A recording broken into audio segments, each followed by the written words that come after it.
Hello everyone, I am जागृति और आज हम डिस्कस करेंगे CA inter webinar summary of FM subject. अभी तक एफएम के 2 वेबिनार आ चुके हैं, सीरीज 1 और सीरीज 2। उन सबकी समरी आज मैं आपके साथ शेयर करने वाली हूँ। बहुत इंपॉर्टेंट वीडियो होने वाला है।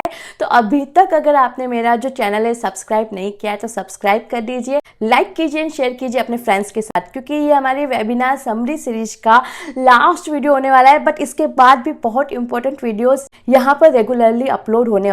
तो स्टार्ट करते हैं हमारे वेबिनार की समरी से।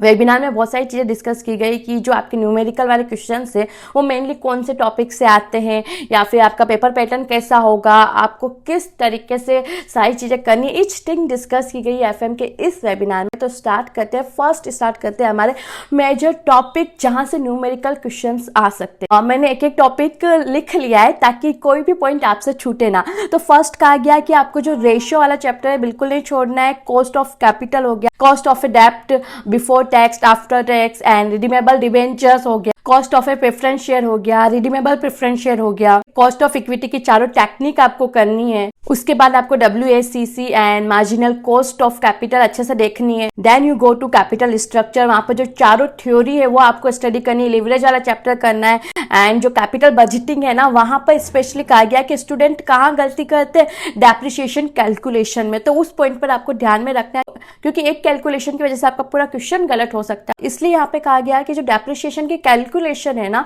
वो आप एक बार अच्छे से देख लीजिएगा। यहाँ पर 2 मेथड है डेप्रिसिएशन कैलकुलेट करने के, एक तो स्ट्रेट लाइन मेथड है, दूसरा रेड्यूसिंग बैलेंस मेथड। तो आपको दोनों की एक बार अच्छे से प्रैक्टिस कर लेनी है अलग से, ताकि उसकी वजह से ना आपका पूरा क्वेश्चन गलत ना हो। इसके साथ ही जो कैपिटल बजटिंग की 5 टेक्निक है आपको अच्छे से करनी है।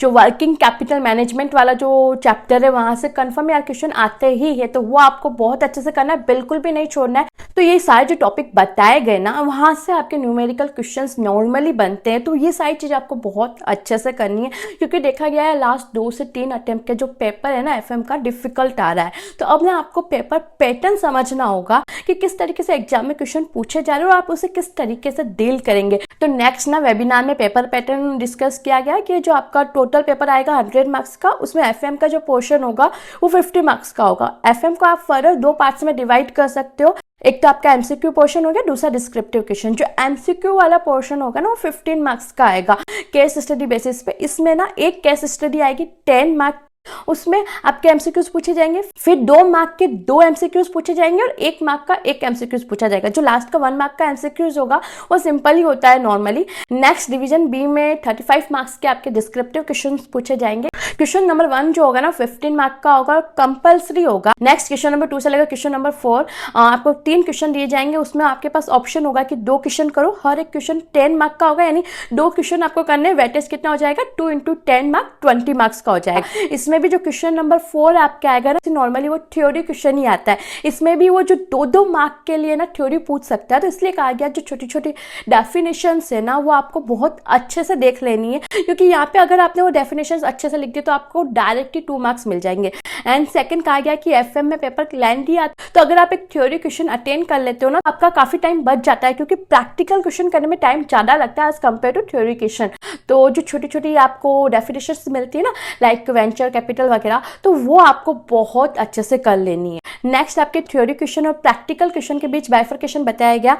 कहा गया जो आपके 20 से 30% पेपर होगा ना वो थ्योरी का होगा, एंड 70 to 80% जो आपका पेपर होगा ना वो प्रैक्टिकल क्वेश्चन बेस होगा। नेक्स्ट कहा गया कि आपको कॉन्सेप्चुअल अंडरस्टैंडिंग पे ना बहुत अच्छे से फोकस करना है, क्योंकि जो फॉर्मूला आपको क्वेश्चन में लगाना है वो अगर आपने आइडेंटिफाई कर लिया तो आपका पूरा क्वेश्चन सही हो जाएगा, और अगर नहीं लगा पाए ना तो आपका पूरा क्वेश्चन गलत हो जाएगा। तो इसके लिए ना फर्स्ट थिंग आप क्या कर सकते हो, फॉर्मूले की एक समरी बना सकते हो, क्योंकि पूरे वेबिनार में ना सारे फॉर्मूले को एक बार रिवाइज किया गया कि ये फॉर्मूला है, यानी कि ये सारे फॉर्मूले अगर आपने अच्छे से लर्न कर लिए, समझ लिए, कॉन्सेप्चुअली आपके माइंड में वो चले गए, तो आप इजीली पेपर हैंडल कर पाओगे।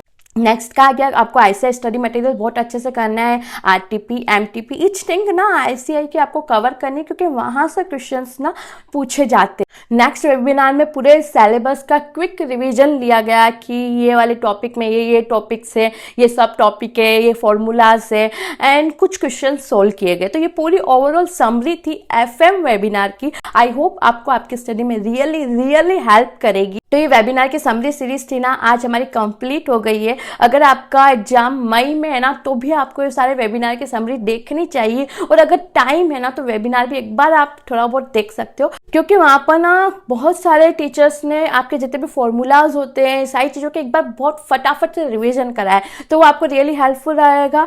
सेकंड, जो स्टूडेंट सेल्फ स्टडी कर रहे हैं ना, उनके लिए तो सच में ये वेबिनार एक वरदान है, क्योंकि उनकी जो छोटी छोटी क्वेरी होती है ना, वो सोल्व नहीं होती। क्योंकि मैं जानती हूँ, मैंने खुद ने सेल्फ स्टडी की है बहुत सारे सब्जेक्ट में, और माइंड में वो चीज़ चलती रहती है, इसका क्या होगा, किससे पूछूं। तो ये जो कन्फ्यूजन आपके माइंड में चल रहे हैं ना बहुत सारे टॉपिक्स को लेके, तो आप उन वेबिनार को अटेंड कीजिए, लाइव वेबिनार में जाइए और अपने क्वेश्चंस को पूछिए, तो जितनी भी आपके क्वेरी आप इजीली सोल्व कर सकते हो। तो बाय बाय, आज के वीडियो में इतना ही। मिलते हैं हमारे ऐसे ही किसी दूसरे वीडियो के साथ।